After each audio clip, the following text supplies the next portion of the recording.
আমি আপনাদের করে দেখাবো ব্রেন মশলা। তো ব্রেন মশলা করার জন্য এখানে আমি কিছু মগজ সুন্দর করে ধুয়ে নিয়েছি, আর এখানে নিয়েছি পেঁয়াজ কাটা। এখন কীভাবে করছি আপনারা দেখতে থাকুন।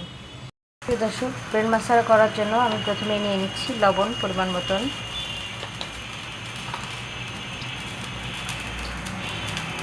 রসুন বাটা 1 চামচের কিছুটা কম, আদা বাটা 1 চামচ, জিরা বাটা আধা চামচ,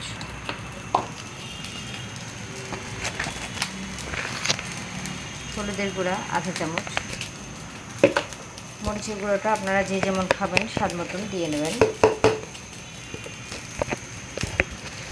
তো আমি এখানে 1 চামচ দিয়ে দিচ্ছি। এখন আমি মশলার সাথে ব্রেনটাকে সুন্দর করে মাখিয়ে নিচ্ছি। এখানে একটি ফ্রাই প্যান নিয়েছি এবং ফ্রাই প্যানটিতে পরিমাণ মতন তেল দিয়ে দিয়েছি। তেলটা গরম হয়ে গিয়েছে, এখন আমি দিয়ে দিচ্ছি পেঁয়াজ কুচি। দর্শক, এখন দিয়ে দিচ্ছি তেজপাতা, এলাচ, লবঙ্গ, দারচিনি।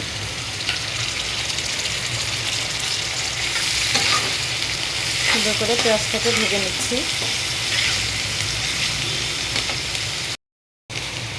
দর্শক, পেঁয়াজটা ভাজা ভাজা হয়ে গিয়েছে, আর একটু হালকা ব্রাউন কালার হবে।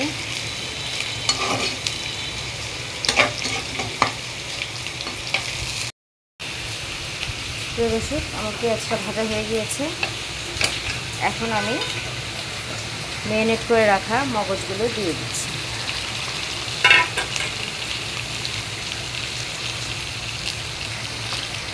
এর ভিতরে আর কোনো মশলা আমি অ্যাড করব না।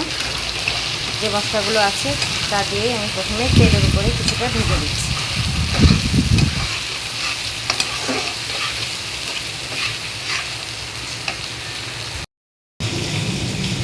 তো দর্শক, দেখতে পাচ্ছেন মগজগুলো সুন্দর করে ভেজে নিয়েছি।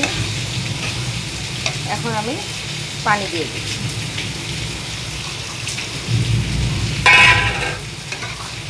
এই পানিটা দিয়েই মাঝারি আছে কিছুক্ষণ বসিয়ে রাখবো। ঢেকে দিচ্ছি। মগজ মশলা ঢাকাটা সরিয়ে নিচ্ছি। দেখতে পাচ্ছেন চমৎকার একটা চেহারা হয়েছে। আবারও ঢেকে দিচ্ছি।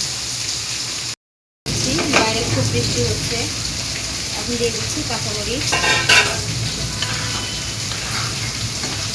মাঝারি আছে, আরও 5-10 মিনিট আমি এভাবে ঢেকে রাখবো। মগজ মশলার ঢাকাটা সরিয়ে নিচ্ছি। দেখতে পাচ্ছেন তৈরি হয়ে গিয়েছে, চমৎকার একটু কালার এসেছে। এভাবে তৈরি করে আপনারা খেয়ে দেখতে পারেন, ইনশাআল্লাহ ভালো লাগবে। ধন্যবাদ সবাইকে আমার ভিডিওটি দেখার জন্য। বেশি বেশি লাইক, কমেন্ট, শেয়ার এবং সাবস্ক্রাইব করে আমার সঙ্গে থাকুন। ধন্যবাদ। আসসালামু আলাইকুম।